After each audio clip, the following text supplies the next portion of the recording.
This episode is brought to you by XBO.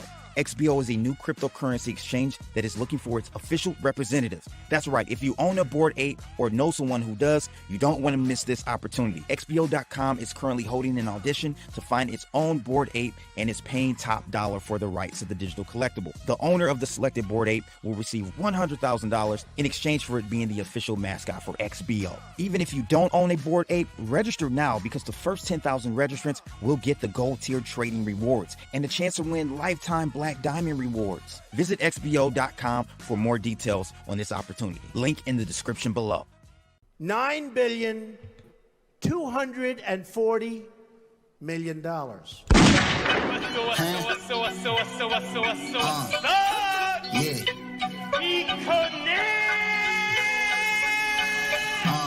Yeah, stacking my coin, stacking my coin, stacking my coin, stacking my coin. Bitcoin, Litecoin, Ethereum, cash, Bitcoin, Litecoin, stacking my coin, stacking my coin, stacking my coin, stacking my coin. Bitcoin, Litecoin, Ethereum, cash, Bitcoin, Litecoin, Ethereum, cash. Since I was born, been stacking my coin. These niggas pop, my money keep growing. Your girl is a dot, she all on my groin. She blowing my horn. Tonight we got my man Alan Henna back in the building. Let's give him a round of applause. He hasn't been on in at least a year, ladies and gentlemen. Always a pleasure to have him on and get his opinion about things. A very opinionated individual. So we got him tonight. We got Trek tonight. Let's go. Stacking my coin, stacking my coin, stacking my coin, stacking my coin. Bitcoin, Litecoin, Ethereum, cash. Bitcoin, Litecoin, Ethereum, cash. Stacking my coin, stacking my coin. Tonight we'll be talking about Ether or Ethereum, neither being decentralized or deflationary. You guys may be surprised by one of these stats. We're going to take a look at that. Also, Tether just did a huge audit. What is this telling us about Tether? Are you guys finally convinced that Tether is fully collateralized and capitalized? We'll talk about that. In addition to that, we got royalties being circumvented by this new Uniswap-like platform for NFTs. We'll get into that one. Also, we got the SEC starting to target NFTs for the HOWEY Test violation. Ah, man, here we go. Another attack by these governments. Let's get into it. The world go round, you better get some. I don't know about you, me, I'm a prince. The digital circuitry to circulate this currency. Move it with urgency, because it's strangers trying to murder me. Prefer I be in my grave while they out here celebrating with my coins, niggas out here. Lastly, FDIC is now setting the record straight with these crypto companies. We'll take a look at that. And also, Bored Ape Yacht Club liquidations are on the horizon. What does this mean? We'll get an opinion from Alan Henna on this. He's a subject matter expert in the world of NFTs. All that on tonight's episode of Off the Chain, episode 85. Let's go. I'm after a new layer of profits a lot greater. Daddy wild like the West, and I'm like Elliot Ness. I keep my drive locked in, I keep it close to Fuck it! Do it live! I'll write it and we'll do it live! so closed in my pockets for rest. I got a vision Fucking of thing rich. sucks! We'll do it live. Okay.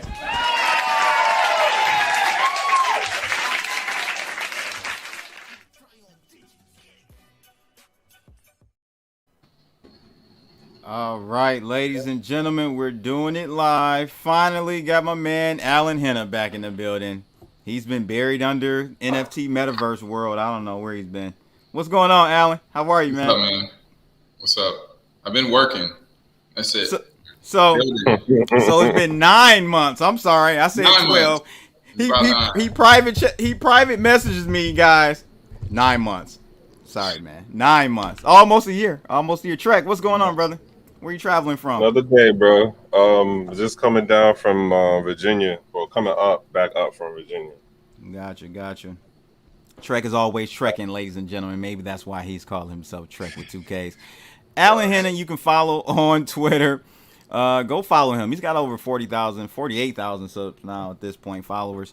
He's doing this thing. We definitely want to get his opinion about the NFT space because that's where he's heavily involved. And, of course, don't forget, you can follow my main man, Trek with 2 Ks. If I can pull it up, I guess I can't. Follow him. His link is in the description of this video. let's get it started, man. Where you been, man? Where you been, Alan? I'm, you just kind of shunned us, man. You too big for us nowadays, huh? I didn't shun anybody. Actually, I've been working on a project, and it's actually minting tomorrow. So you caught me at a good time. But yeah. So you're gonna be doing a live AMA at 4:00, right? Oh yeah, that's true. I am going. Yeah, we're going to be doing a AMA at 4:00 in, I think it's either an alpha group or something like that has questions about the project. So I'll drop the link later. We'll drop the link in the chat room for everybody. We got JoJo Wave in the building, Dr. Moda. Hello, we got UK in the building. Love to see my UK across the pond people in the building. All right, so let's get to the first one, because I don't know if you guys saw this. It crept under my radar. I didn't even notice this whole thing about the SEC reportedly targeting the NFT market over potential violations of security laws. Man, I'm gonna start with Trek on this one, man. Here we go again. It seems like the ICO world all over again. Is this true? Are NFTs safe from the SEC, changing and moving the goalposts? I mean, that just goes to show there was money in the pool, and they want they cut. Like, if a dime bag moves in the park, they want their thing. Like, that's what that is. Look at it. It's the same setup, right? No one paid attention. Then when the money starts moving, then it's like, hey, you guys, we got this rule that says, like, we can just go after anything. Man, this HOWEY test can be pretty much applied to any and everything. The HOWEY test is old. It's very old. Ridiculous. It's very old. So, no, here's the thing, though. So, in this report, they're talking about going after, and I want to get your opinion on this, Alan. They're talking about going after fractional NFTs.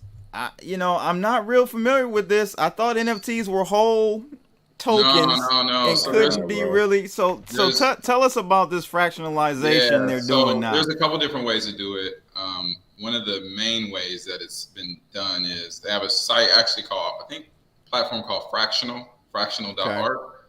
And say you have an NFT, you basically deposit into a contract, and then off of that contract, you can say, you really get to pick this. You can say, I want to create 100,000 tokens, right, that represent a fractional share of said NFT.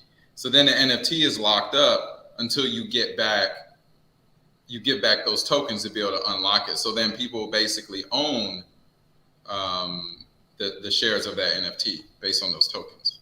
How do you feel about the SEC, making this decision to possibly look into those? Is it going to change the game that you're in? You're deep in this NFT space. Are you fearful of it? Like, you're doing a release now. Are you fearful of what's going on here? To be honest, we're going right. So our project is actually we're putting in an application with the SEC. Shit, that don't mean nothing. Well, the thing is, most projects aren't even doing that, though, right? Okay, so I give you that. Projects, they just put out, like, whatever, and they just, like, we're just going to do this, right? So at least we're trying to put in this, and we're trying to give a path to our NFT holders to actually hold this equity or get access to this equity, more importantly. But generally speaking, I think the SEC is very archaic. I think they have old laws they haven't adjusted. And really, I think they're bought and paid for by traditional finance, right? And they are not seeking to really look at any of the innovations that's taken place, right?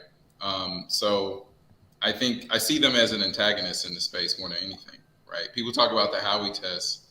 I mean, that's fine, but ultimately, like, it seems like they're going after just like anything that sort of like spooks people.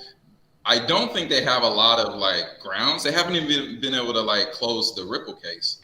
As much as I dislike Ripple, I'm actually hoping that Ripple wins that case. Hey, but they were able to close Reggie's case. Well, I'm not a fan of Reggie. So whatever. We're not going down that path. I'm just saying, Alan, they have closed a lot of cases in the U.S. regarding. I understand that, but they haven't closed Ripple, though, right? They close certain cases depending on what you look like, okay? Oh, okay. I get the drift. He's pulling the race card on us. A little I'm early, saying, Trey. track record speaks for itself. Look at how fast they got Arthur. Yeah. So I mean, so this is interesting, Alan. You're going ahead and trying to get ahead and talk with the SEC. Can you disclose to us any traction you're making with them, or you're just preliminary steps here? Yeah, so I just dropped the link to our Twitter in there, and we're in the very early stages. Essentially what we're doing is we have these nomad NFTs, and they're just, let's just think of them as regular NFTs for now. And then each NFT has a sort of claim on shares that are behind like what we're calling token gated equity. So the NFTs themselves don't contain equity, but they have access to equity, and you have to have one NFT, say, represents, say, 10 shares, something along those lines. So that's basically the path we're trying to take. And that's what we're putting in the application for with the SEC. I would say like 99% of projects don't even bother going down this path, right? They just sort of issue tokens and that's it. And then they sell you tokens, or, they give you back revenue. We're actually trying to follow the path. We're trying to give the proper disclosures. Okay, let me ask you something, because we all know, you just mentioned, these agencies are pretty much corrupt, and they have their own agenda with their guys. They want to collect as much wealth and concentrate that wealth to 1% of the population, or even less. Is going to them the right strategy? Should we be going to them? Should we be tracked? What do you think? Should we be going to the SEC saying, please, baby, please? All right, now hold up. We're not saying please, baby, please. We're trying to follow a process which at least says, hey, we're trying to communicate and do everything we need to do, right? Well, go ahead, Trek. Go ahead, Trek. Like, it's always a simple metaphor for me.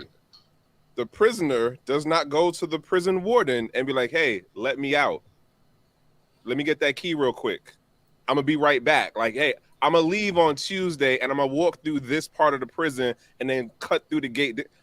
Like, it don't work that way. It's the same setup. Like, we can go back and forth, and not you specifically, Alan, about how, like, here's the rules and regulations. We live in a society of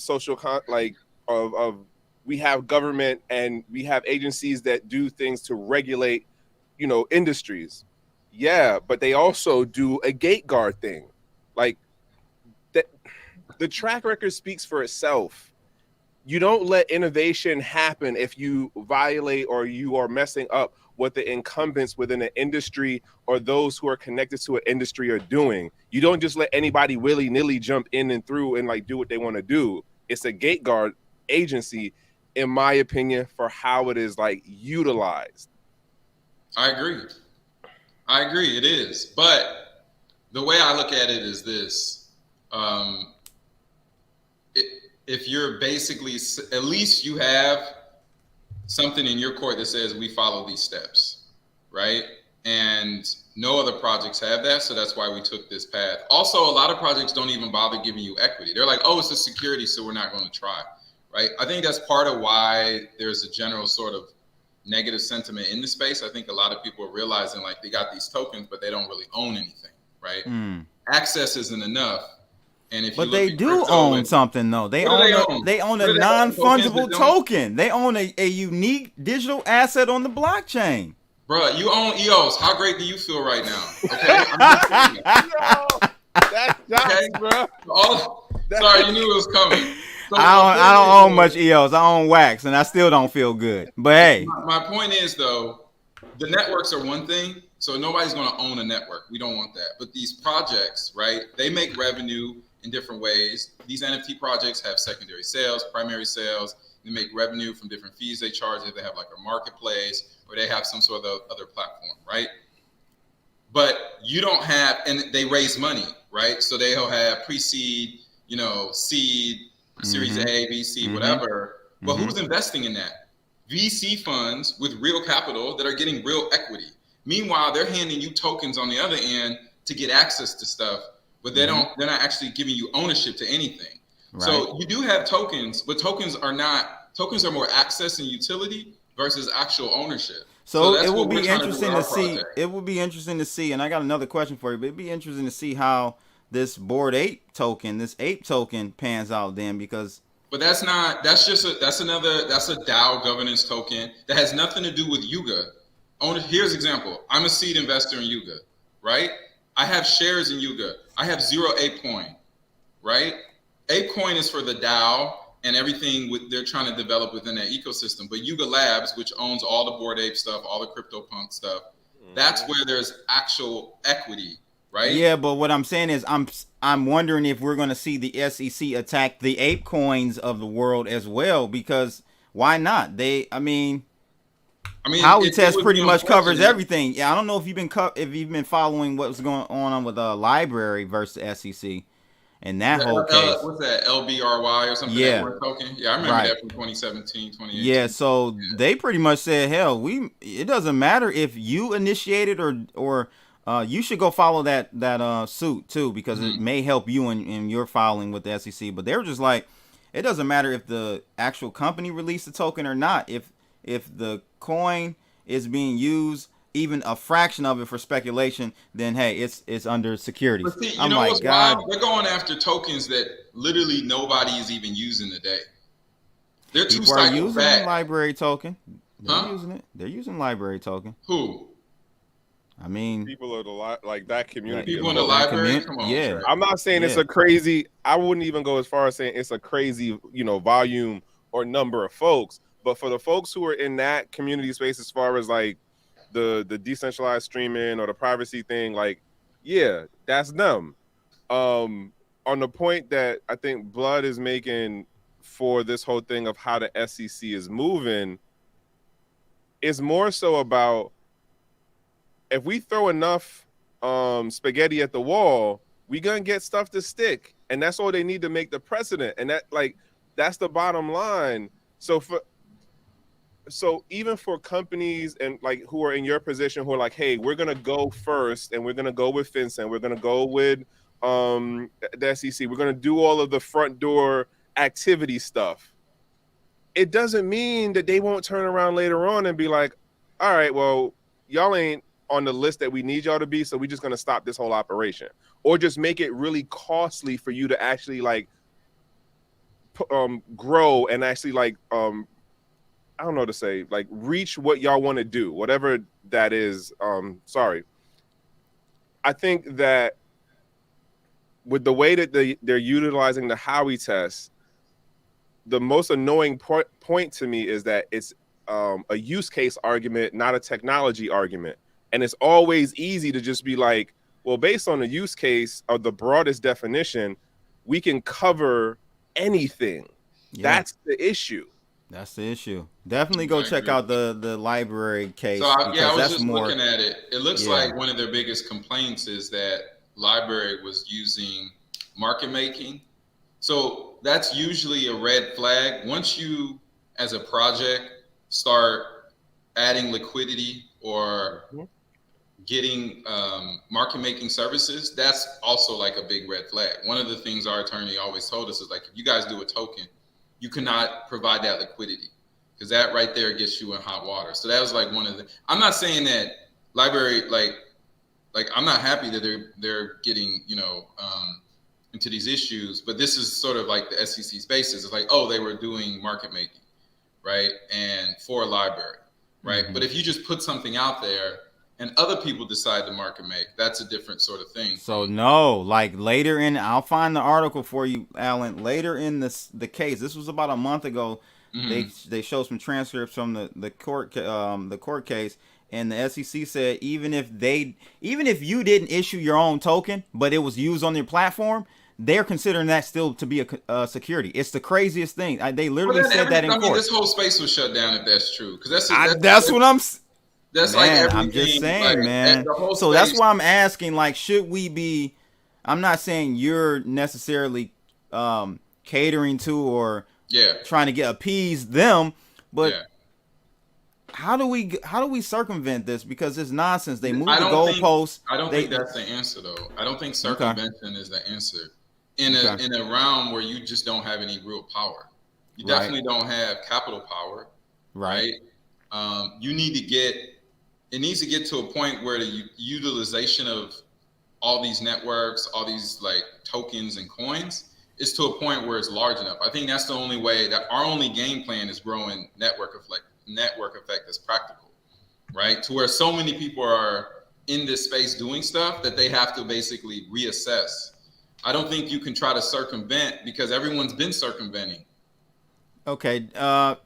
Do you have a contingency plan with this? Let's say it doesn't go your way. You guys have a model where it still will be equitable for the participants? Yeah, I mean, so basically this is our first like try at it to go down this path. There's other paths that we're thinking. I mean, worst case, you could always try to do some sort of DAO. There's Flamingo DAO, which has a real company behind it. I think DAOs are really soft and fluffy right now. They don't actually, they're more like conceptual governance and like things like that. I don't think tying it together with like ownership has actually happened, but I do think that this is our first attempt, and we'll see what happens after that. Somebody literally asked me this question, and I said, the reason why DAOs have an issue now, and this is how I'm looking at it, is look at Tornado Cash DAO. This is a prime example. Not even looking on that side of it. Not even on that side, but just looking at how the legal system is set up for how you argue as a defendant and as the what you call it, it doesn't conceptually or practically work for how DAOs work technically.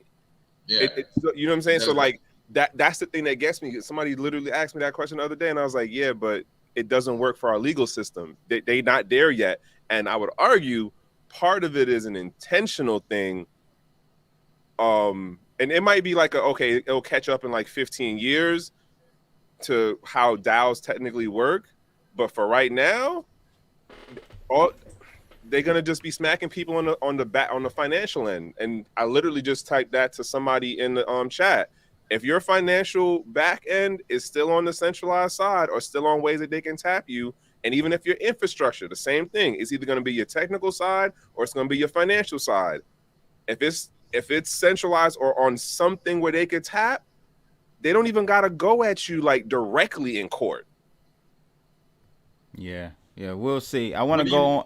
Go ahead, Alan, before we move on.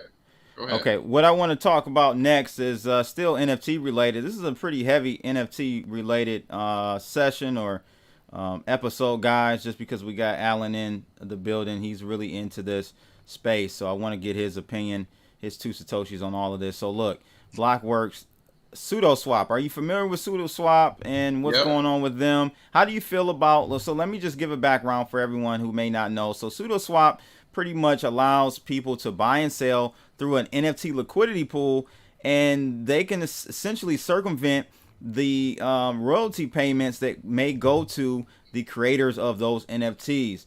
Now, they're gaining a lot of traction. I believe, if I'm not mistaken, they went from 120,000 total value locked to 3 million in just under a month, or just over a month. Henna, what's your take on this situation? Is this going to be a threat to the NFT marketplace for creators, or what? Well, all they're doing, so first of all, SudoSwap, there's the developer behind it is very well known, excellent smart contract developer, very trusted, has built a lot of different things in the space. And I don't see anything wrong with it. They're not doing anything wrong. This is just another way for people to execute NFT trades with each other in a trustless way, right? I think where the issue is that basically it's more of a social thing. It's like OpenSea and other NFT platforms allows creators or projects to say, if you use this platform, we're going to charge you 2.5%, 5%, right? On the secondary. Where SudoSwap basically is like, we're not even going to bother with any of that. We're not, even if you own this contract, we're not going to really support it.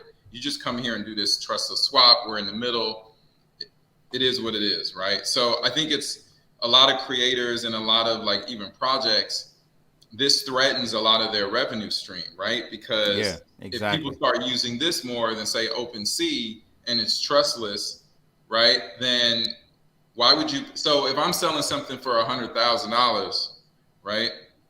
if it's 5%, I mean, that's a lot. That's $5,000, still a lot of money, right?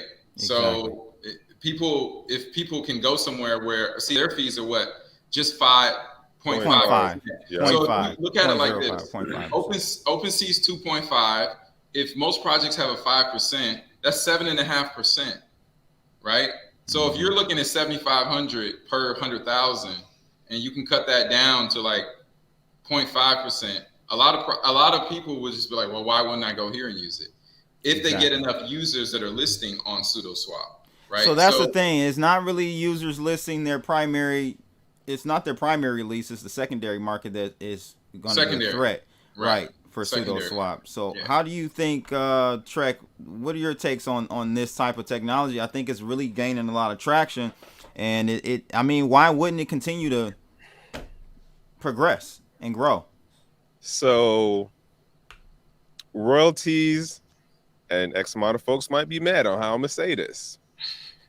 OpenSea used the growth hack in selling the royalty narrative to get creators on the platform, right? And then the second tier thing on that was, if I'm the creator and now I put out what I put out, and then I got the people who buy it.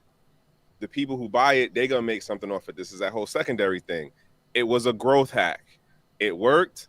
Somebody else is now like, hey, we're gonna go for another thing, but our other model takes out that particular element of the growth hack that was successful for OpenSea, Wearable, Mintable, and all of those. So I'm curious to see, in all honesty, I'm curious to see if this makes it past 15 months before some type of hack happens to them. Because even in this article, he says it's an experiment. He says that. So it's like, all right, so you're really just testing out a revenue model to see if you could do something that is different than what the traditional setup has been so far for like the last 3 years of, hey, the selling point or the added value of how X amount of the other, or the first to get out the gate marketplaces, what their thing was you can get that secondary sale. What do you do now? Like, how does this work out over the next 6 months, 9 months? I think it's going to be interesting to see. They're definitely going to grow. Like, we could definitely. They're definitely going to grow for sure. But I'm just saying, like, the whole selling point, one of the primary selling points for artists of all kinds and genres was this secondary and tertiary and high perpetual royalties. That was the whole thing. But if this technology is going to circumvent that, then where does that leave the artist? But okay, but that's what I'm saying though. Like, that's the thing. It was promoted as a function. No, it was promoted as a function versus it being a feature that is not inherent to the smart contract. Like, that's you know what I'm saying? Like, that's a good way of putting it, Trek. You're right. It was promoted as like it was how things worked, but it's not really how things work unless people choose it, right? It's a feature they have to turn on. Is that what you're saying? Yes. Hence why I'm saying it was a growth hack. It was a growth hack for how the NFT market was going to proliferate in the EVM. Yeah. Well, that's not just EVM. That's like, but in regards to like Ethereum was the first known like ecosystem for it, and granted, it replicated into other ecosystems. But like in the beginning, everything. So 10 Pound is saying that devs will just adapt to include DEX secondary transactions. Well, first of all, tell 10 Pound to get in here on the screen since he's out from the audience. Okay, here we go. Two, I actually agree with them though. I actually agree. Like, I think there's an incentive for them to even do that. They just have to position it differently. Like, oh, we might charge you a fee to include your fee, right? Something along those lines. There's still incentives all around for everyone to do this properly. Oh, and I will go on. And there is a secondary. I see 10 Pound's comment about universal secondary royalties. Manifold has the royalty registry contract.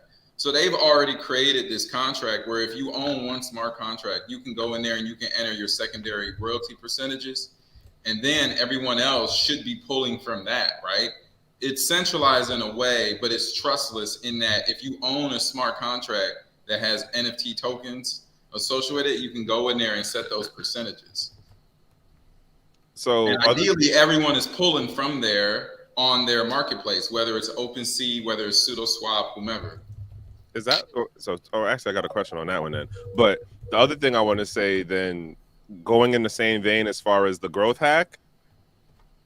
So I don't know how long this particular protocol platform has been in operation and stuff, but I can't see them going past 12 months and still staying at 0.5.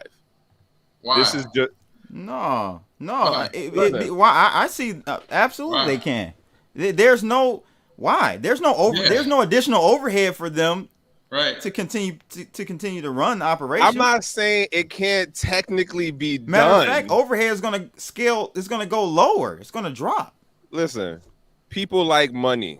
When they know they got that product and you get enough adoption, what do you do? I come at everything like we on the wire or something. I disagree because I think that I actually think that you don't see Uniswap increasing their fees. They didn't increase. It's a very similar model, business model. But I will tell you though, Uniswap, I think that game will change if they ever turn on fees go to uni holders. Right now, uni holders don't have the ability to get fee share.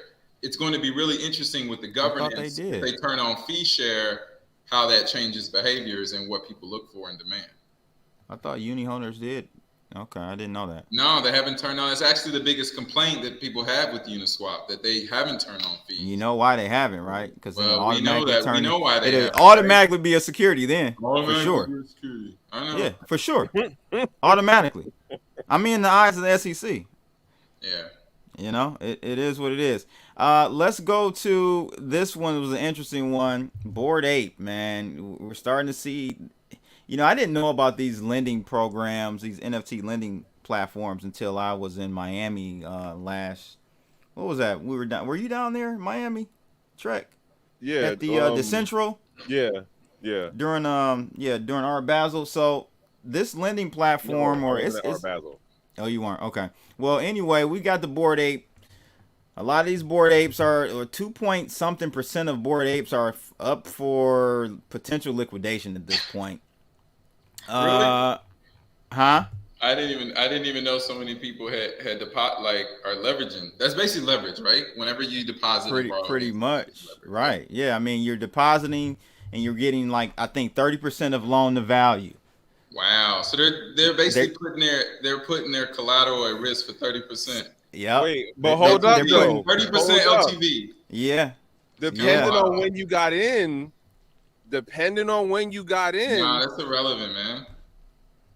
I'm just saying 30% LTV is pretty low. I mean, I'm not saying it's not low. Look, it's low because for instance, on Aave or Compound, I think their LTV for ETH is like 80-85%. Oh wow, right? I didn't know it was that high.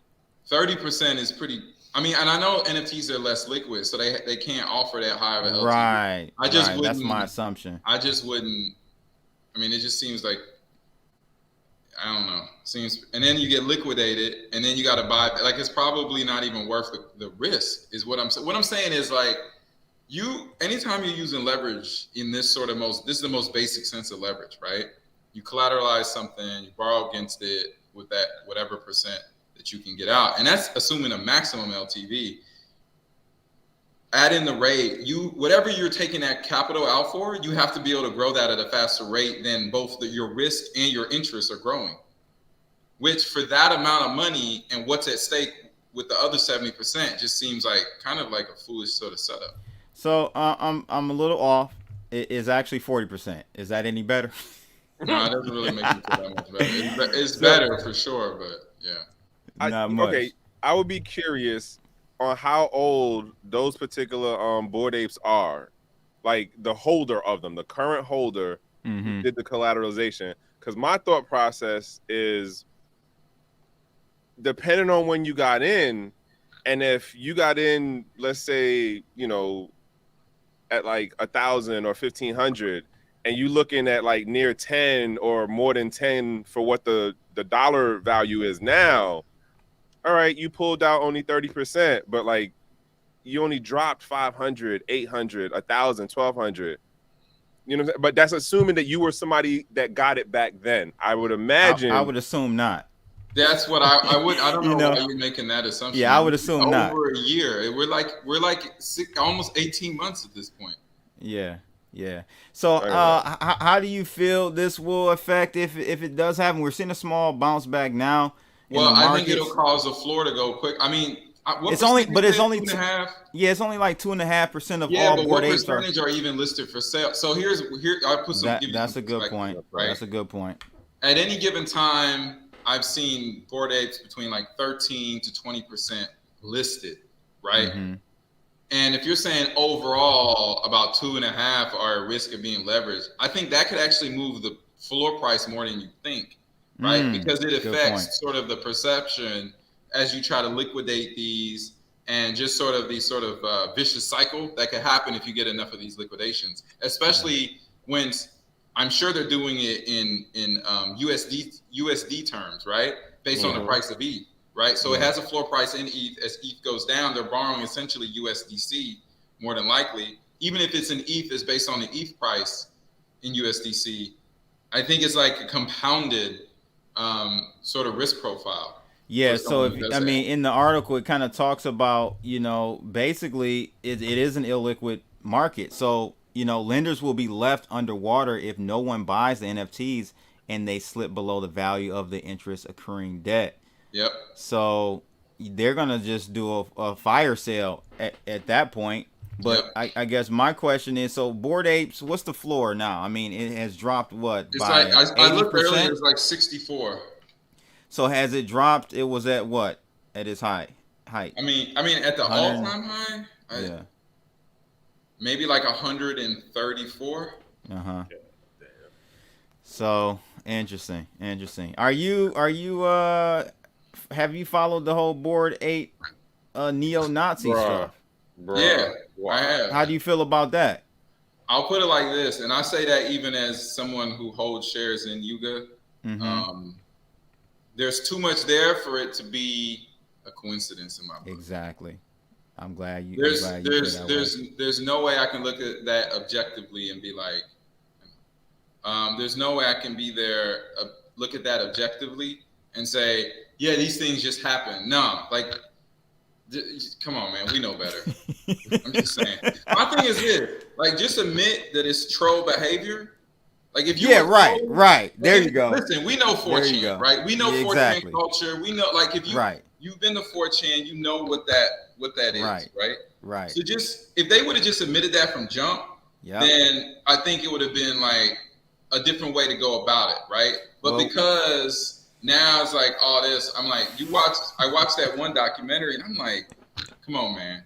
Like, come on. This is like I'll put it like this, actually working on a project now for the last like 9 months, and previously before that working on a different project where you're a group of people and you're thinking like, oh, what about that trader? We can't put that in there because it could there's no accidental to this. You can't convince me that it's accidental, not that many times. Sorry. Yeah. I'm just saying, go ahead. I'm just saying, notice that it didn't stop any of the business partnerships. No, not at all. But why would it? It's about the bag. Come on. Like, that was my thing when it was first brought up last year. Neither did Black Lives Matter movement stop anything. Well, that's true. So, I mean, you know what I mean? I didn't expect any. I was just letting people know, hey, this is what it is. I know y'all niggas ain't gonna do nothing about it. You can still be buying it and all that. I got to do mine. Man is an investor at the Yaga level, okay? Yeah, I know, but I mean, in a lot of I don't look at Alan no differently off of it, but I'm just saying, he admitted. No, but hold on a second though. I would say, I'll put it like this: the whole Black Lives Matters thing, though. I would say it may not be direct capital, but like impact wise, I would say it was probably more though, right, Trek? I mean, you're looking at direct capital investment. I'm talking about like economic impact. and consequences. That's a different discussion, though. Okay, that's a slippery slope to start running in on. Yeah, I know we're not going down there. All right. Yeah, so good points though. Good points. There was something else I wanted to touch on, and I can't remember. But yeah, that's interesting, man. We'll see what happens if the liquidations occur. It's no guarantee that it will. We are seeing a little bounce back in the markets. So we'll have to see what happens with that. Oh, Anonymous is going to be doing a full-on investigation on the Bored Ape Nazi thing and give their detailed report on it in a couple months. So let's see what happens then. I'm not gonna say anything against Anonymous. I'm not stupid. Yeah, don't. That's what Don't. So let's take a look at this one here. You know, all the naysayers out there, Trek, Tether. I mean, they came out swinging hard. You know, I'm a finance geek, so I know about BDO. BDO, they're big time. You know, they used to have these commercials called what how did the saying go? If you don't know, trust BDO or something like that. Something crazy. They're a big audit firm. Oh, I know BDO. Yeah, they used to have those commercials. You remember like those on CNBC? BDO, and you were like, who are these people? Right. So BDO did a full audit on Tether. Trek. Looks like all this. They got all their ducks in a row, bro. What's your take on this audit from BDO? They got a long-term strategy for this recession/depression situation, and they probably gonna gobble up either talent or technology. So they are divesting out of their corporate debt, which does tell me something, right? That tells me that they're not too confident in what's going on with a lot of these traded companies, right? Going into this possible recession. Is that why you think they kind of sold off their corporate debt, or are in the midst of doing that? I don't pay enough attention on this particularly, but gotcha. Considering what I'm understanding that is going on across the board, at corporate level, at startup level, everyone's getting a dry powder whichever way they can. So either you laying off people, you're trying to get rid of the debt situations now, so that I argue when governments officially say, yes, we're in a recession, when Federal Reserve says officially, yes, we're in a recession. We'll be in a depression by then. If that, yeah, right. They're always behind. Like, so it's going to be on the ground a whole different thing. But like, it's one of those, like, everyone's prepping for when the official word comes out, and then, you know, markets and industry are going to do what they do, and they're just going to start picking off things. Alan, I want to get your opinion on this before you get out of here. What's your take on Tether? You've been pretty skeptical of them? I'm always skeptical, but you know what? I think my skepticism on Tether has declined. I'm still skeptical, but it's declined because I think initially you assume that Tether, even USDC Circle, essentially, that is backed dollar to dollar, right? Well, USDC is.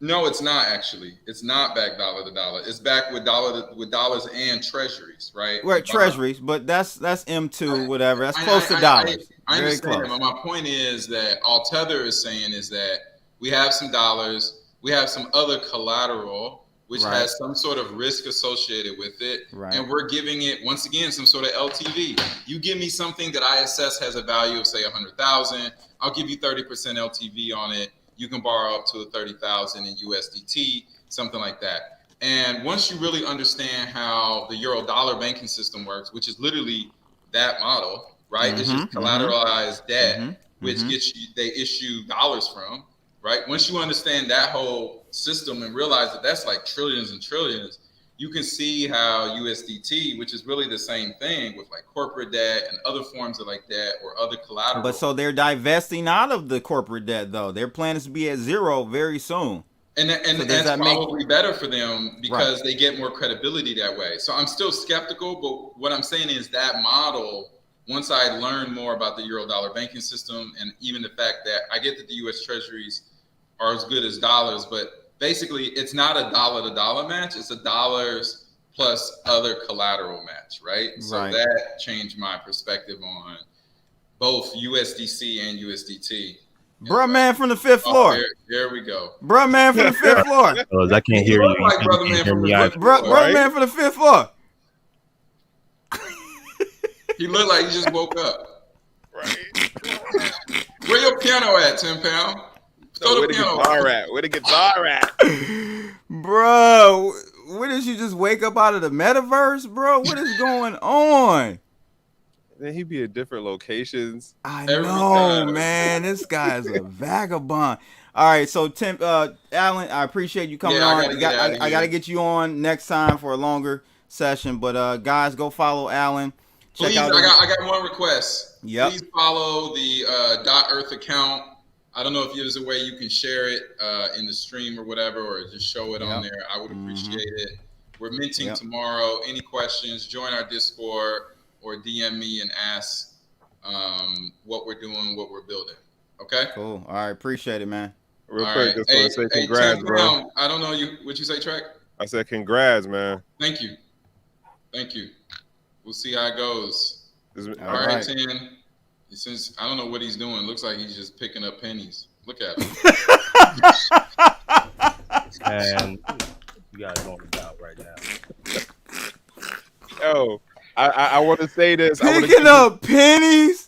Look, Man, Alan, get out of here, man. He just like, I'm leaving the building on a high shot. Bung, bung, bung. Right. I mean, I couldn't get it. I couldn't say anything without. I'm glad he showed up though. Going nuts. Yo, What? blood probably cracking jokes about me, man. Call me Oh, Blood, man. Was it even- I live What with did this it- what guy did for it a week. mean? Like 4 to 8. It wasn't even me. All right, Alan. Good seeing you, See y'all bro. later. All right. Hey, All real right, quick, man. I Yeah, wanna go put ahead. this out there. For those of you who don't know, if you just started investing with us on this whole like live stream thing in the 9-month back period, and you was in here for the early combos with Alan in on here, your man is not a tourist in this space. He is in deep. He's building. He's doing the work, and I want to give this man his roses, his accolades now, because like Both of them, though. oh, 10 I'm pound gonna give 10 pounds. and Alan. Bruh, trust me, I give 10 pounds his accolade too. We joke on 10 pound because he be making the jokes mad easy. Yeah, But like 10 pound is not a 10 tourist in this space. not at all. Bro, Not We at gotta all. get real like Yeah, in the yeah, weeds for heavy real. hitter folks here. Yeah. Yep. So my hot wallets pretty much have like 6 figures on them. So definitely not a tourist. Definitely. Exactly. I'm a deployer. So Exactly. is. There you have it. So definitely go follow Alan. We'll get him back on, and definitely go back and watch some of those old episodes. I have to collect them, and they were hilarious, bro. You're talking about the funniest crew in crypto for sure. 10 pound, what's going on, brother? man, I'm just pretty much ironing out some details for a hard launch party for my project Bolt EVM, which I got a nice little chroma key glove here that you can see the live stream in. Just toss y'all right into the shadow realm real quick. Pull y'all back to life, yeah, I think for the most part, I'm doing my best just to keep my mental health intact, Good. regardless of all the FUD and all the bear tards, man. I'm just doing what I gotta do. That's just what it is. Nah, What I about hear you, Blood? bro? How you doing? Good, man. I'm Bloodlytics, so I'm making money left and right, up and down. Yeah, You already know what's going around. Mm-hmm. Trek, we want to next get to this topic about Ethereum, man. Ethereum, this research comes out. We kind of knew this, but it's just interesting seeing it broken down like this as far as deflationary or not. Remember, there was an ETH 1559 upgrade that was set to drastically change how the network worked. The upgrade would enable the network to burn a portion of its gas fees paid by users, permanently reducing the supply of ETH. The constantly reducing supply of ETH was expected to exceed the daily rewards paid to miners, turning ETH into a deflationary currency. I know you guys probably remember that talk and remember that ETH proposal. What happened, man? Didn't happen. Nobody's using Ethereum, clearly. 10 pound, you want to talk about You mute, yo. You mute. You muted. Okay, well, could you elaborate further? I didn't read the article at all. Yeah, so it's talking about this research is showing that ETH was supposed to become very deflationary with their ETH 1559 proposal. I don't know if you recall that one. Where Yeah, I do. Drastically, it was supposed to basically burn ETH paid Well, by yeah, users. it As is. gas It is fees. burning ETH. It is. It is, but Yeah, right now. the Yeah. issue is there's more ETH being produced than there is gas or transaction activity on the chain. Exactly. So we're not seeing that deflationary effect happen. Not yet. Why- No, not yet. Yeah, nobody's using Ethereum right now. It's Well, what's yeah, going on? You're right. I love it actually because Okay. for the most part that means lower gas fees. When people were using Ethereum and it course. was on the rage and Jimmy Kimmel was bragging about his NFTs and everybody wanted to get in on the hype, I was paying like $250 to do like a simple contract interaction that now costs me $1. So I appreciate these times personally as a builder, but for the most part, I'd say Vitalik Buterin has outlined a plan after the merge happens, in which there will be this section called the splurge, which is when things become deflationary, and that's like several years down the road, talking about like 2023 through like 2035, etc. So yeah, it's all about timing, right? So once the merge happens, the supply diminishing will happen because there's going to be just a handful of validators that hold more than 32 Ethereum to generate more ETH. So once you eliminate the miners out of the equation, the issuance is going to go way down. So splurge like as in Balling, yeah, gotcha, exactly. Gotcha. Trek, what's your take on this? 10 Pound is saying, "Oh, this is great because no one's using it. That's great for gas fees." But ain't the whole point of touting Ethereum being the biggest smart contract? Like nobody's using Ethereum; they're only speculating with it. So we're back to square one. It seems like. Where's the utility in this space, Trek? Ain't nobody using these blockchains. But like 10 Pound's perspective is from a developer standpoint, right? He's not the retail speculator side of it.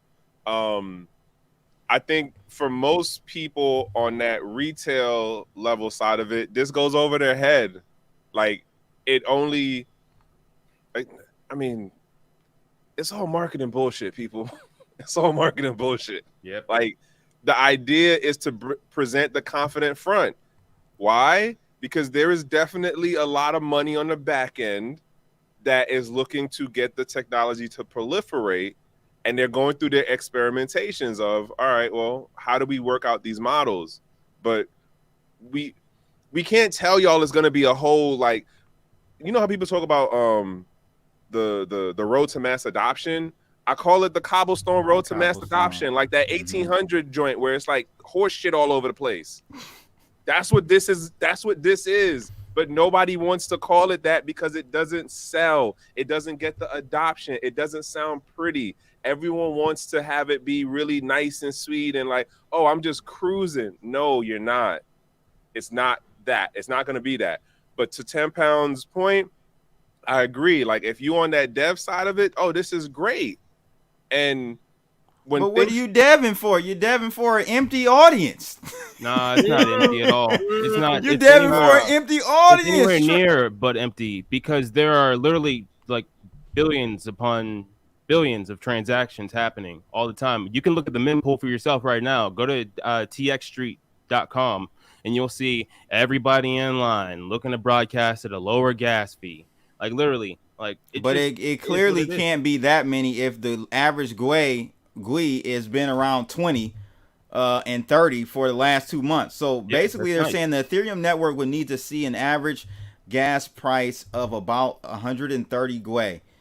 Now, since the beginning of the year, the average gas price for Ethereum rarely surpassed 130. According to the data from YCharts, outside of the two peaks recorded in May, gas prices remain below 60 GUI since April. And then since the beginning of July, the average price was remaining around 20 GUI. Ain't nobody using this blockchain, homies. Well, that's not necessarily true at all. There are a lot of people that are using this blockchain, including major brands, like dude, there's a lot of people using it all the time. People are utilizing DEXs too. You can So see, if as I was that saying, is the, bro, go to I guess TX, my question is, 10 pound, my if guy. that is the case, then the GUE would be higher. Well, here's the thing, right? It's a recession about to turn into a depression. So there are a lot of Okay. people that are just So looking. ain't nobody using it. Yes, no. There are a lot of people that That's are my- looking to save instead of spend and accrue activity on the chain. Does There are side some wallets, chains but take away from this average GUE? So yeah, let me it ask you does. this It question. does. But Is this a reflection of increased adoption of side chains or layer well, twos or whatever you want to call it is them? layer twos. Yes. Layer Layer twos. twos like Arbitrum, Optimism, etc. And ZK rollups. Like the ZK Sync network, right? And also Binance Smart Chain. Binance Smart Chain, right now is They're taking over, man. yeah, they're I doing can't great. believe that. Yeah, They're doing great. I can't believe that. Trek, what's your take on what this means? Does this low average GUE really mean that ain't shit going on the blockchain, or is there something else we should be diving deeper into? I think that this is more of a technical conversation. I don't think this is meant for the average retail person. Like, it's not. Because, like, just in regards to how we're going about But it as right an now. okay, but a question, as an investor, an average retail person, if they're looking to say, I want to buy Ethereum because I think it's the best smart contract blockchain and everybody's using it and blah blah blah blah blah, is that seeing this evidence or seeing this data, does that tell them otherwise? It's not that popping? Well, I think you make a good point there, Blood, actually. And, I think it's going to be a lot easier for people to spin up their own chains here in the future, especially with what Polygon Matic is doing. So, like, literally, they're going to have, like, press one button, boom, you got your own RPC configuration. Okay, hold on. I want to... So, I wasn't going to wait till later, but I do want to throw this out here now. Okay. This is literally the stuff that we're going to end up talking about later on when me and 3D do the Twitter space about digital realty and how this no code wave that is being pushed into this whole Web3 thing, it's about the space being made for non-coders, right? But there's a whole drawback to it. But for what 10 Pound just said, like, yeah, it's going into where you don't need to know X amount of the technical stuff. And this, to me, as it's presented this way, it presents a certain perspective, arguably negative, about what is going on in the Ethereum ecosystem. Even though if you're at like 10 Pounds or Alan's like coder level of it, like, you get that there's more gray area going on than how this article presents.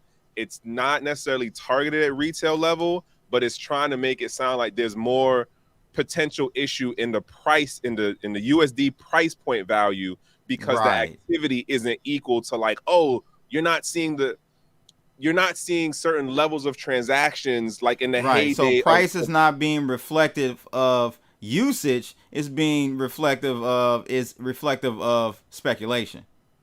Right. Ultimately. Exactly. Yeah. Yep. Well, here's the thing, right? DeFi, regardless of what anybody likes to say about it, DeFi actually held up way better than CeFi did during this entire endemic of financial crisis that we saw from the Terra Luna fiasco.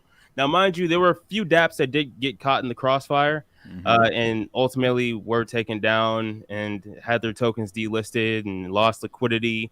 But for the most part, DeFi, legacy DeFi, is chugging along perfectly fine, So I think the idea of DeFi being cross-chain interoperable is literally the future, and it's not just going to rely on the Ethereum mainnet, but of course the Ethereum virtual machine source code, which all these side chains and layer twos are utilizing.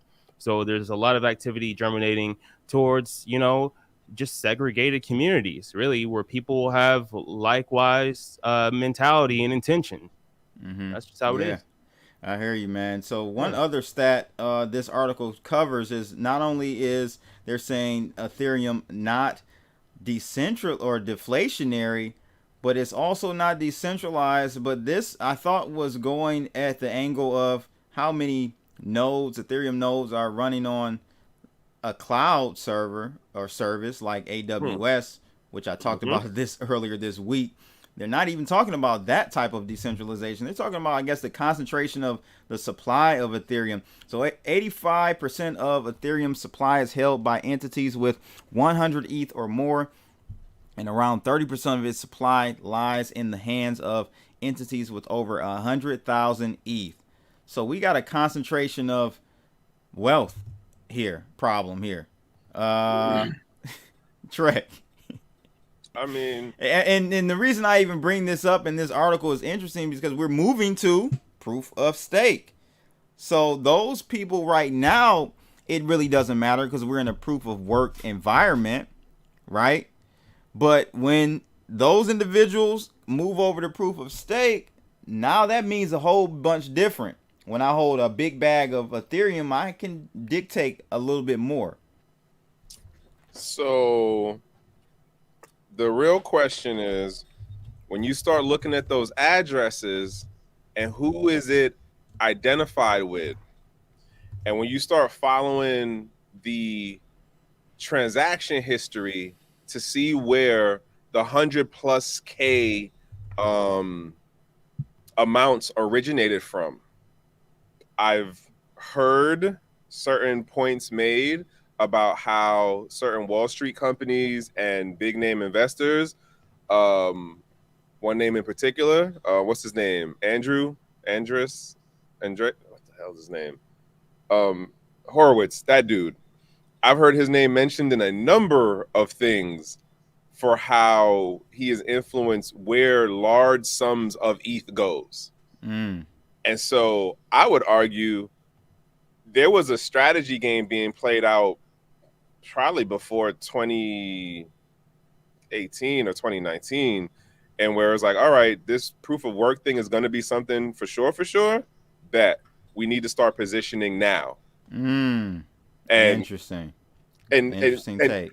And folks might look at it and be like, bro, you getting woo-woo. But you got to understand, if the average cycle on a protocol like lasting in this space is like 24 months, which is 2 years, but then we have where it's not a matter of like, oh, there's only 10 people who go through the process of experimenting in a model based on smart contract capabilities. The burnout and the turnaround, look at how DeFi worked out like 2018 into COVID. The rapid development was months for how fast they was testing out different models to see what will work. But at the end of the day, the idea, in my opinion, and for the things that I look at, it was, let's get the biggest number of people testing out different things. A lot of folks don't get, like, on the back end of this stuff for the projects, X amount of them are funded by either some foundation thing, some consortium, some accelerator, some incubator.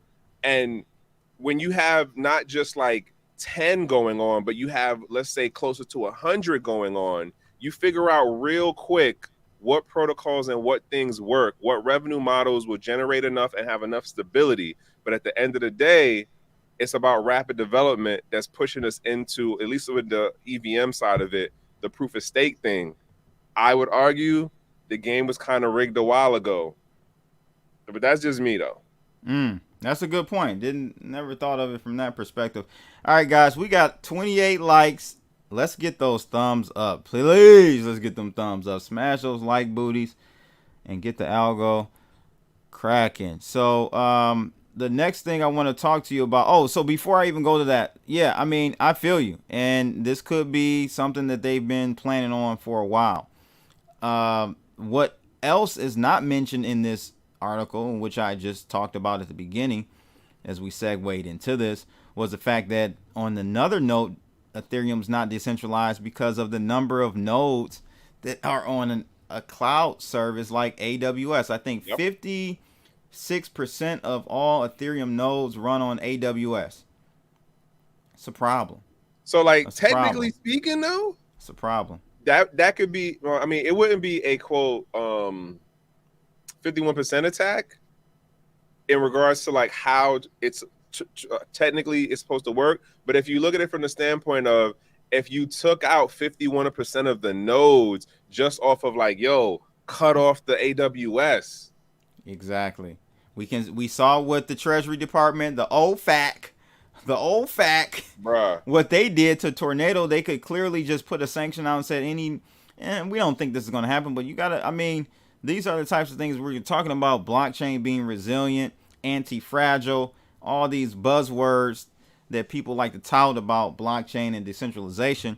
Well, all the government has to do is go to AWS and say, anybody running an Ethereum node, shut them off. Okay. Now, could those individuals move, scatter, and go, set up their own nodes on their own servers? Yeah. Sure, but in that interim, right, between being 56% of the nodes shut down, you can have a hostile takeover. Okay, but that goes to my point that I was making earlier about the legal system is not set up to work with the technology function and capability in mind. It is about the concept. So since most of the folks that are looking to do whatever DAO project thing it is, it's just like, yeah, I get you, but y'all back end, whether we're talking about infrastructure or whether we're talking about the finance side of it, y'all are on these centralized setups.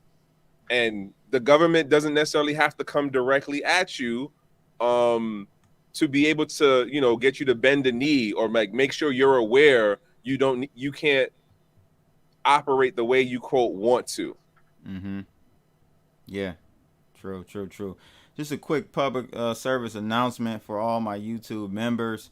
We will be putting out the interview I did, and this is to your credit track with Wealth Gatherers. It's been a while. I did that maybe a month ago, but that is going out to the members, raw and uncut for the most part today, and I'll be publishing it to the public probably in a day or two. Just want to give you guys a PSA on that.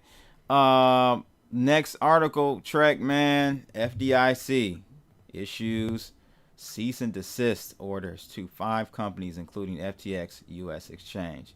What is this all about, man? So, wait, damn, I think I messed up and closed that one up. So on that one, I think that this is more that this is a ripple effect of the Biden executive order thing about the different agencies coming together. Right. And this is everyone tapping in on what their lane is. Totally forgot about that. Yes. Right? Yes. And so, because funny enough, there was no noise about what was said 6 months ago. There was no noise last year. And yo, FTX. All right. I said this a while ago. X amount of these companies or projects come into the space and they're like, hey, if we do this, does it end up being criminal or does it end up being civil? And then depending on how that lawyer makes that assessment of, all right, well, you ain't crossed too much over, just like Alan was making a point before about like when you start doing things to add value in, now it's just like, whoa, you crossed into the SEC territory. It's the same thing here. When you start making claims, what happens?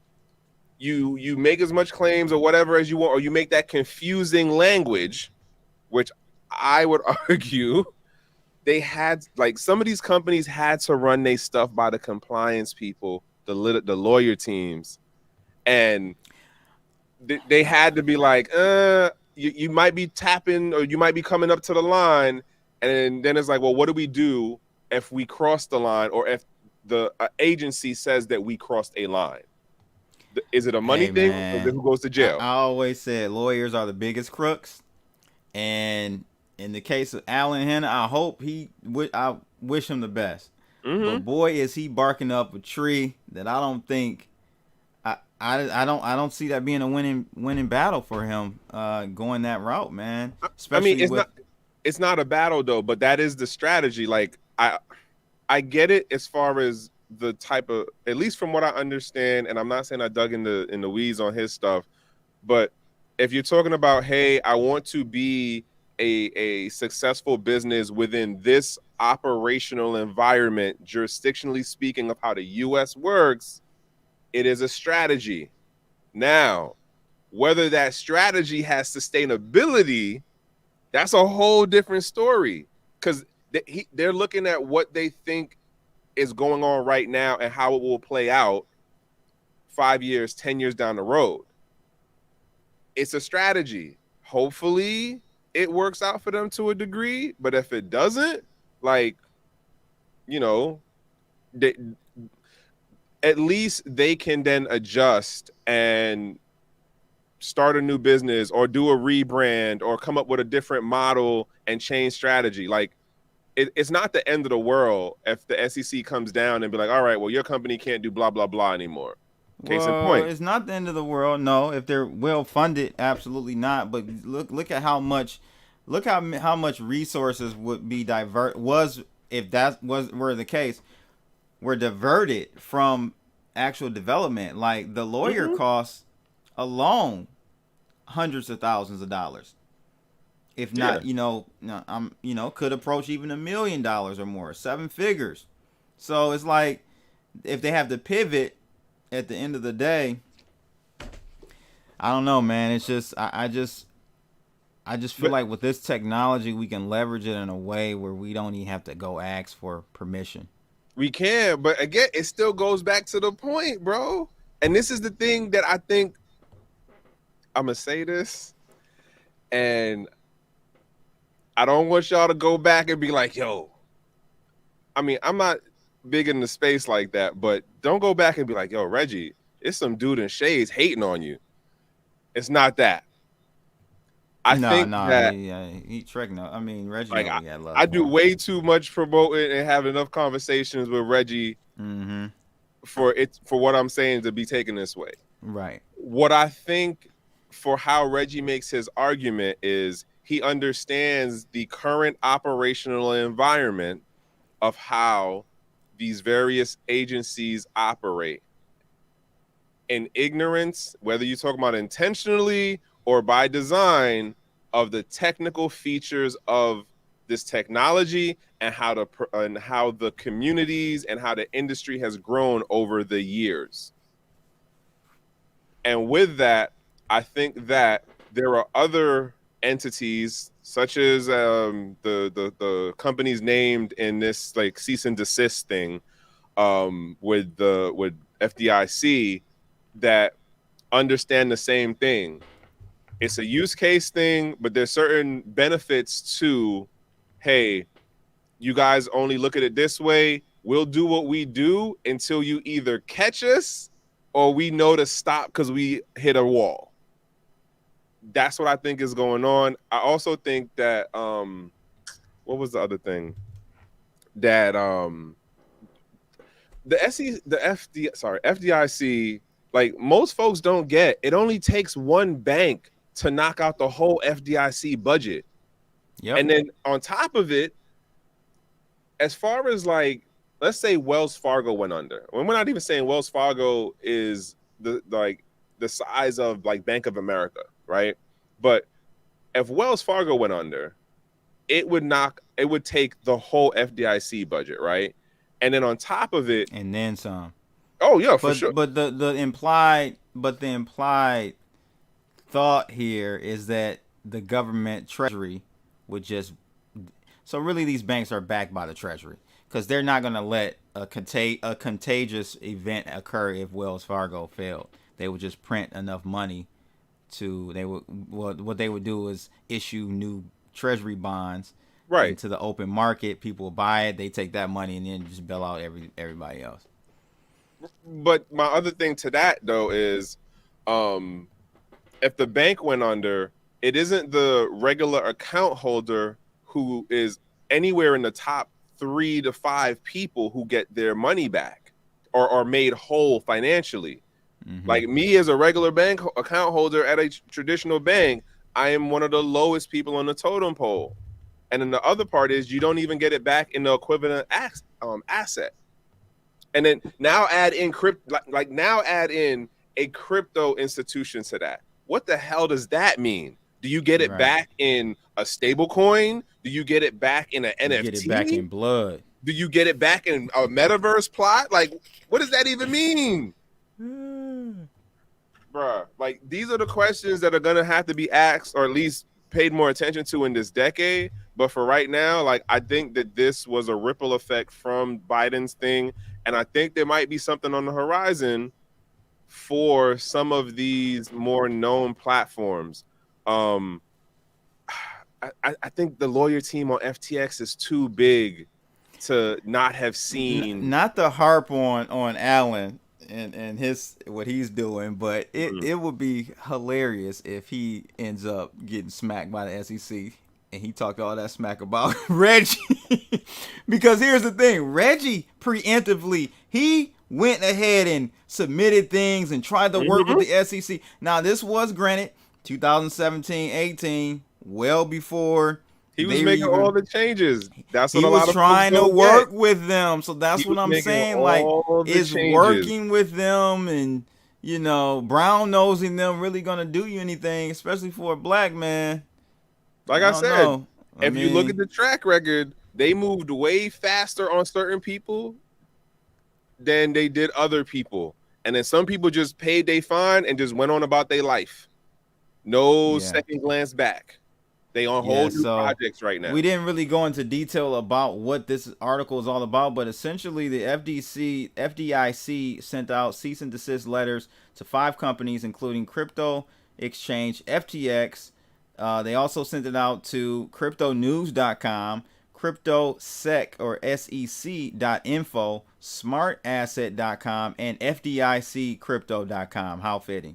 So I guess Crypto News, I didn't understand about the Crypto News one, but according to this article, cryptonews.com has reviews on its website claiming that Coinbase, eToro, and Gemini crypto trading platforms are all FDIC insured. So that's the whole point. They're making claims that one. Huh? That's interesting on the Gemini one. Why? Because Gemini, what was it? Coinbase, I'm kind of thrown on the Coinbase one, but Gemini, because when you get into doing like solo 401ks and like that whole using them, X amount of the solo 401k projects will recommend you use Gemini as your exchange because they have certain, well, at least it was projected that way, of FDIC insurance. Now it's just like, well, oh, y'all don't have that. Okay, well, all right. Right. That's crazy. So Gemini wasn't themselves touting this, but cryptonews.com was saying that Gemini was FDIC insured. It looks like FTX was saying that they were FDIC insured. So I don't know. Maybe they thought they really were, and they, man, listen, this is what I mean, Trek. No, but they moved the goalposts. No, so Friedman, he made a tweet that's in the article where he talks about, it's again like this man has been moving too shrewdly through the space to not have certain things on his radar. And I think that there's a level of we gonna play dumb until we can't play dumb no more. Because he's like, oh, well, you know what it is that it's the banks that we deal with who are FDIC insured. Okay, that's how you want to draw the line now, and only because the agency that deals with it was like, hey, stop doing this. But again, I still think that there's something else going on for them to actually say something. That's the part. That's like, all right, well, why now? Well, we'll see what happens come Christmas, Yeah, so this is a great comment from Caleb the Spy. He said crypto was called a speculative operation by, we both follow, I haven't followed her in a while, but Catherine Austin Fitz, I love her work. He said, I believe we are at the end of the speculative and entering the operation phase of this new system. How do you feel about that, Trek? Going from speculative in crypto to operational. And what does that even mean? Like, So if you don't know who Catherine Austin Fitts is, like it, we're not gonna be able to summarize her whole thing in just like a 2-minute thing. But she comes from working in the federal government. She was with the I think, Department of Secretary of Housing. Housing. She did a whole audit on like the books, and it's like she understands like the money is moved around very funky in the system. And I say all of that to say that I've paid enough attention to her to understand her skepticism of digital money in any capacity, whether we're talking about it as crypto for the cypherpunk thing, whether we're talking about CBDCs, because at the end of the day, it isn't that the technology's messed up or the technology's evil. It's that the people who will the most influence / control power over the technology and how it is applied, those are the folks you got to question. And she's definitely one of those people who arguably understand. There you go. Yeah. Matthias Koch. Yeah. Understand enough that that's the bigger part of the game. Like those folks are trying to find ways to really use the digital money, digital assets, whatever you want to call it, as a way to control people. Because if you can control people's money, you can control their lives. That's the bottom line. Yeah, no, I agree with you wholeheartedly there. Oh, I want to throw out a book. I started reading called Tragedy and Hope. It's from the 60s, but the dude covers a lot of history. I have to say, there's a number of names and stuff that I did not even know existed. It's on the level of Jekyll Island. Okay. On that level. Okay. But if you're not a physical book reader, well, if you are a physical book reader, this is 1,300 pages. I'm an audiobooks person myself right now, yeah, but I will say, like, even though it's a long listen, the best way to consume books, ladies and gentlemen, is through Audible. I'm sorry, it's well worth the $14 a month. I'm trying to tell you. Yeah. And I only bring that up because it ties into some of the stuff that Catherine would talk about in her thing. And like her and what's his name? Cliff are on this thing about keeping the dollar alive and using fiat as much as you can in your daily life. And for how I understand their position on the ability of being able to practice economic sovereignty at the analog level. And when I say the analog level, I'm saying it as if you have the dollar in hand and you want to go and buy food or spend it on some technology or waste it away on whatever it is you're doing, it is at the basic level when you're talking about privacy or like economic sovereignty. The dollar in physical hand is the most basic and easiest way to do it. Because most of y'all ain't doing none of the actual privacy stuff that you need on this crypto side to actually be able to practice privacy or practice economic sovereignty. I'm just saying. Not at all. Not at all. But we got some great comments here in the chat room. So Matthias is saying that after she put HUD on blast, they put, what's that? Is that FEMA? Is that FEMA? Did he mean FEMA? In receivership and did profit sweeps. Yeah, it seems like he knows a lot about those things. I don't know too much about that part of her career when she was with HUD, but man, definitely someone to look out for sure. Anything for Click said, these crypto projects selling out to the old system for peanuts. Pretty much. Pretty much, man. There's a couple of folks. There's a couple of projects that I'm looking at right now where I've heard them say things in interviews and I'm just like, oh, or like you watch certain biz development partnerships and it's like, oh, okay, you market as DeFi, but based on what I see in the public for how you're, promoting your stuff, there's an exit coming up. And yeah, there are some non-crypto projects that crushed my heart regarding that. DuckDuckGo, seeing them pivot. I was like, ouch. They showed their hand. Serious? They got and they got commercials now that still promote them as like, oh, we're about privacy, we're about blah blah blah, and I was just like, wow, like it's sad and it's frustrating, but it is. I'm not a fan necessarily of the statement "it is what it is," but like it does apply when you really it is what it is. right. Yeah. So pretty crazy. Crazy. Last article for today, ladies and gents, is a kind of a non-crypto related article. It's gonna matter though. It is going to matter. Giant Chinese companies delisting from the U.S. exchanges signals the end of an era. Absolutely. What's your take on this? I mean, this article talks about 5 of the country's largest state-owned enterprises, SOEs, including PetroChina, Sinopec, Aluminum Corporation of China, and China Life Insurance have all announced they will delist from the New York Stock Exchange.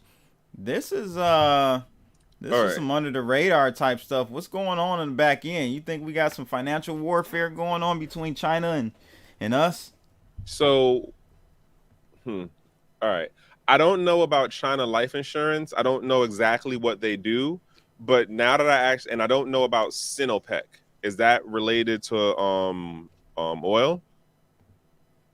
I don't know. Sinopec? No, I don't think so. Okay, so one of the things that I think the EU has been arguing about is like we want to enforce price controls on countries that are not a part of our system. I'm going to throw this out there as a very, very, very, very far speculative connection in that China is running their systems and doing their numbers, and it's just like, oh, we see what y'all are doing. And the U.S. is also looking to do this too, where we're talking about like, all right, well, we want to regulate the pricing of foreign commodities and assets and things that interact with either our citizens or within our markets. And arguably, and I'm really pulling real far, this could be one of those, hey, petroleum, so that's oil, and then you got aluminum, the Aluminum Corporation. If they're only doing aluminum is still a big thing, but if they're doing more than aluminum in regards to metals or in relation to industrial level production, like this is one of those, all right, we need to start depegging out now because we see what you're doing on the horizon. So this is like a pre-prep move for China. Like they don't do anything just haphazardly. Like I need y'all to get that. They don't do anything haphazardly, and it's never a like, oh, this is going to work out for us for the next 5 years. They're like, nah, this is going to play into the 20, 30, 50, 100-year marker. Sinopec is a China Petroleum and Chemical Corporation. It is a Chinese oil and gas enterprise based in Beijing. Yeah. This is them making sure that they can stay insulated from either the USD side of things or what's going on with Europe, and them wanting to have more influence over how these resources are priced and how they move through the markets. That's what I'm throwing that out there as a very far-fetched thing. Because when I read the article, I was just like, okay, I get the argument that's made, like, oh, China doesn't want the audit because they don't want the American government to see what's going on with like the internals of the books for the company. But there's another part in the article where they talk about someone makes the point of like, well, we could turn over the books, but we're not really certain why we need to, because the US is looking to the dude again. Oh God, what part is it? The dude literally makes the statement in the bottom part of this joint where he says like, just because you are pulling out of our market this year, we want to know what you did last year, because they want to make arguments of like illegal business activity or corporate bad actor stuff. So they're making the argument of we should have the authority to go into your foreign company and country and then do audits on your stuff. Like, there are things that like are being argued in this government that I scratch my head and go, do you not see the can of worms that you will potentially open when you do things like this? There's a movement that's been going on for a little bit right now that we're seeing more. Well, it depends on what you're paying attention to, but like the argument of the unipolar world, which is like, you know, imperialism, colonialism era, and then we get into the bipolar world, which is like where it's about Europe and America, and now we're in the multipolar world, and I'm talking about on that geopolitical economic level, where it's not about the U.S. having financial hegemony on everybody because they have to deal with our currency as the gate guard mechanism for bilateral trades at like governmental level, country level. That's the stuff that's being worked out right now. And a lot of folks don't get that, in my opinion, because on our side of it, that's not how the global space is being explained to most Americans or most people here in the States. Let's say it that way. Hey man, pride comes before the fall. That's what it is. We're prideful, we're arrogant, we're delusional. All those words, man. It's Matthias says, what's crazy, the same tactics would have worked before 2008. This is our fall from grace. I have to agree with you, man. I have to agree with you, but it's just about, you know, how do we adapt? What does it look like for an American in a post-petrodollar world, post, you know, bro, US even OPEC is making a move to like get out of the dollar, the petrodollar thing. And again, folks, things with China and Russia. Yep. If you're not paying attention to that side of things, like, you'll see it, but by the time you see it in front of you, it's like months. It's months after the fact of when you could have been better to prepare yourself. Like, example of, are you stocking up on certain food things? Are you able to upskill yourself in whatever the current job is that you're doing right now? Like, are you trying to change in career? Like, by the time most folks see it, man, like, it's gonna be ugly. Yeah, no doubt. Caleb had a question about where are the decentralized exchanges. So I like PancakeSwap on Binance. You got Uniswap on Ethereum. Uniswap is another one. I mean, it is, you know, you can, the website and interface is centralized, but you could technically access the code and smart contracts directly, but you know, most of us watching don't do that, right, or even know how to, right? But PancakeSwap is cool. What were you gonna say as far as decentralized exchanges? I mean, really, you could dig around. Well, yeah, GitHub has a couple of projects and things that would work to allow you to work with the code like directly, right, with the smart contract directly. There's even like little things that you could do within Etherscan. Is another one. Yeah, like, yeah. What's that other joint? There was a platform that allowed you to do the instant swapping stuff, and it was literally just drag and drop with the function. And I cannot remember the name for the joint. It had a real weird name. Damn, now I want to go look for it. I can't remember the name for it right now. But like, the funky thing about how this thing of sanction stuff is working out, that's going to really start growing in, the crypto space as far as smart contracts and addresses and stuff. When it comes to these centralized platforms, they're cutting you at the user and on the front end side of it, which is basically just like, if you're not a coder, you was already stopped anyway. For the folks who actually either early level, you know, baby step coder stuff, or at least understand enough of how to look beyond the front end, it doesn't stop them. It's like how gun laws work, right? Hey, we're gonna stop the criminals by like criminalizing guns and stuff, and like you can't get carry permits or whatever. All right, but like the criminals were stealing the guns to begin with. Like that doesn't work effectively. It doesn't. And it's the same thing that's being done to us in the crypto space right now. We're going to stop the criminals. So we're going to block the regular people who aren't doing the bad, quote, bad stuff. Yeah.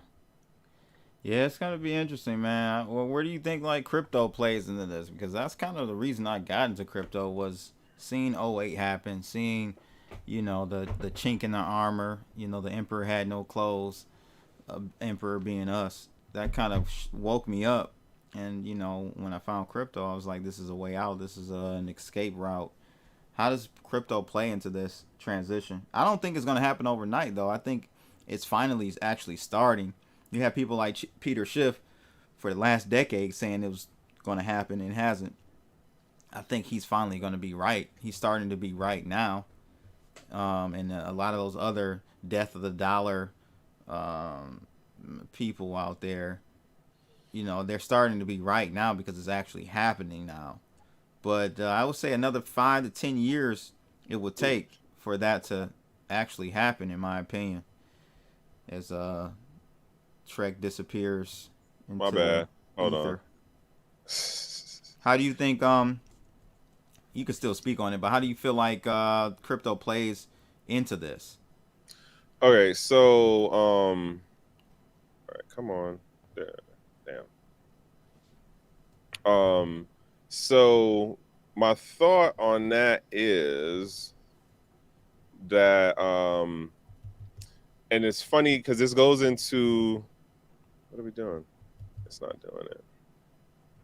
So I thought that how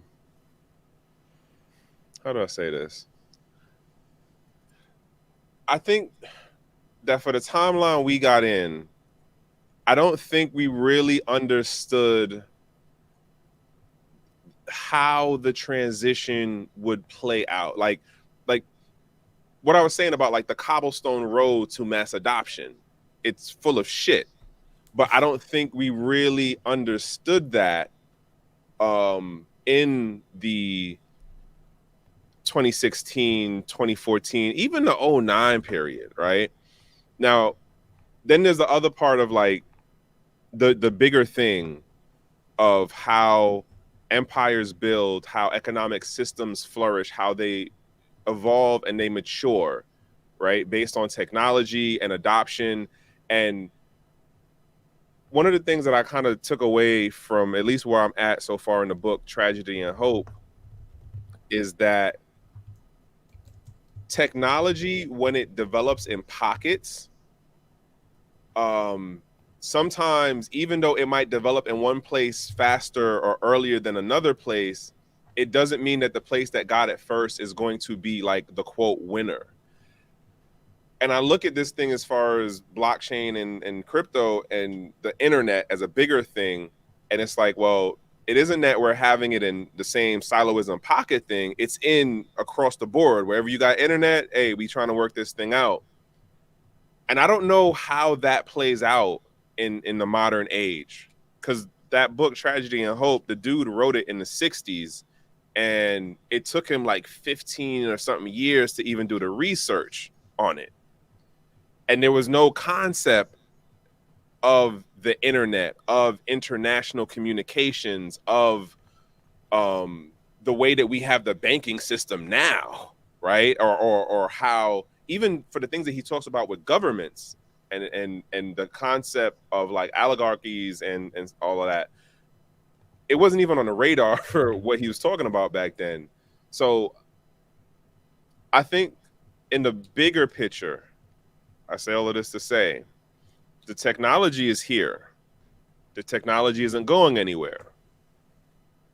But the hope that I had, let's say like 2-3 years ago, of where there would be the people who have their economic sovereignty, their individual sovereignty and all of that, and they're able to like jump in and out of the system when they choose, as far as like being in the wall garden and then like, all right, I just want to be off grid for a bit. I'm out. I'm gonna go still function over here. I don't think the three groups are the end result as far as like how it's gonna play out. It's gonna be the two. Either you're gonna be in or you're gonna be out.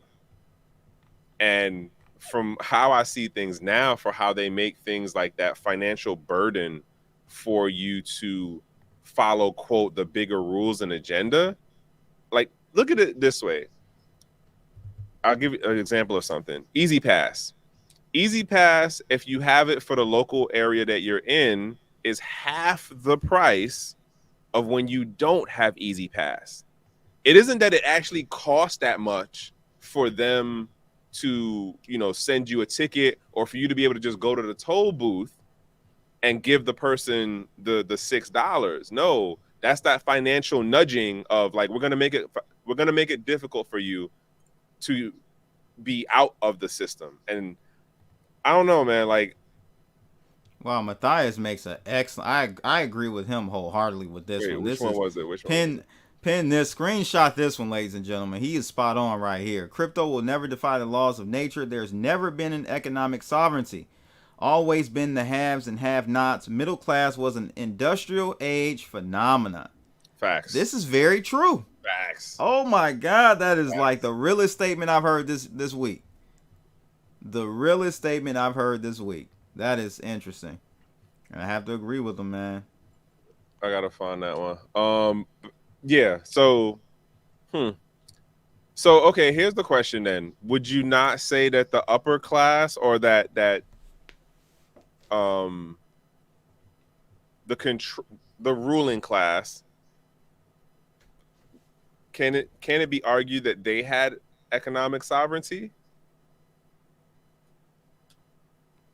Yeah, but isn't economic sovereignty? I guess he's referring to economic sovereignty for everyone, like a mass economic sovereignty scenario. Not just for the folks in the club.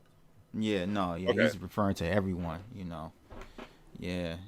So that's very true, man. Spot on that one, Matthias, for sure. Well, it's been great. We've got 40 thumbs up now. Thank you, ladies and gentlemen. Make sure you hit that thumbs up. Absolutely helps the algos. And that's pretty much it, man. Tell everybody what you got going on. I know you and 3D. Mr. 3D are doing something. What's going on with you guys? So in another 2 hours, because it's at 7, we're doing the Twitter space. We're talking about digital realty and this whole no code wave. We're talking about the list that we put together on a website that is the no code toolbox for building in metaverse spaces.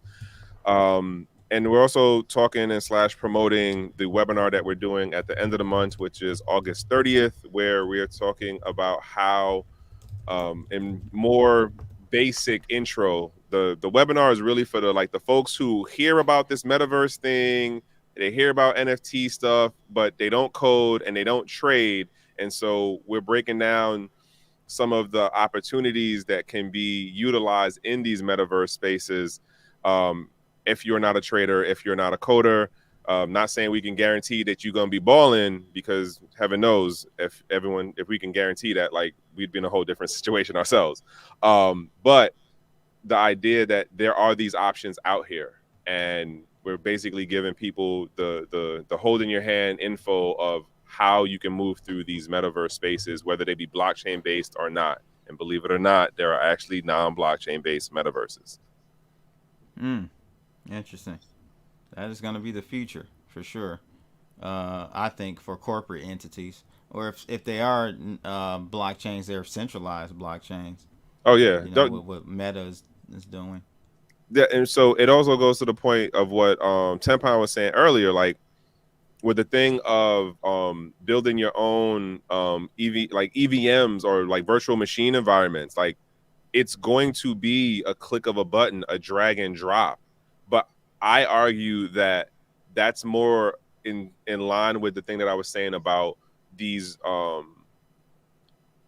scaling the experiment level. as opposed to just having 50 people do it. Yo, let's get it. There's literally where they're moving it, the software, the technology from the B2B level of where you had the technical know-how as a friction point and the cost as a friction point to where it's going down to the B2C level. That's the retailer level. So you're going to see a whole slew of white label projects, software, business models that are like, oh yeah, you come on our thing and do, you know, XYZ. The metaverse is literally going to move in the same path and like trajectory as websites did. And then so the internet, the Web3 thing is going to have where you got, here's the above board minority side of metaverses that you can go to and that you can operate in if you're just a regular internet person. And then there's going to be the whole other side of the dark web of metaverses and things that people have built. That's how I'm looking at it anyhow. But we talk about stuff like that on Twitter Spaces, and we're doing actually we're going to change next month the day when we start hosting the Twitter Spaces, but it's going to be around this whole digital realty thing, and we are doing a webinar every month that you can find on Eventbrite. Sorry for the ramble. All good, man. This is good stuff, man. We need this education, and definitely would love for you to continue to promote that on the channel. Man, yeah, it's been great. As far as for me, guys, you already know Blood Analytics is live. Go check it out. Man, we had a massive week. We had an excellent week to kick it off. Those who are in the group know what I'm talking about. Look, I think Thursday night we went short on Ethereum, and we rolled that bad boy all the way down. The blue part is the weekend, but you're talking about like a 15% gain on that short all the way down here. I'm not showing you where we are now and what position or direction we're in now. That's for the members to know. But yeah, definitely check it out. bloodanalytics.com if you guys want to sign up. We got 2 pairs going on right now. We're going to be adding another. I think I'm working on adding BNB as a third pair for people. So check it out for sure. Like, share, and subscribe, all that good stuff. It's your boy Crypto Blood. That's another off the chain, man. That was great, Trek. Appreciate you coming on. We out of here. Ha!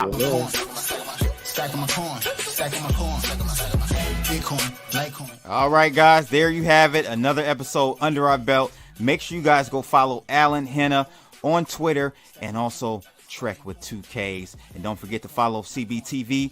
Like, share, and subscribe. I'm on all the social networks. Bloodanalytics.com if you want to get that trader's edge. It's your boy Crypto Blood. I'm out of here. Holla!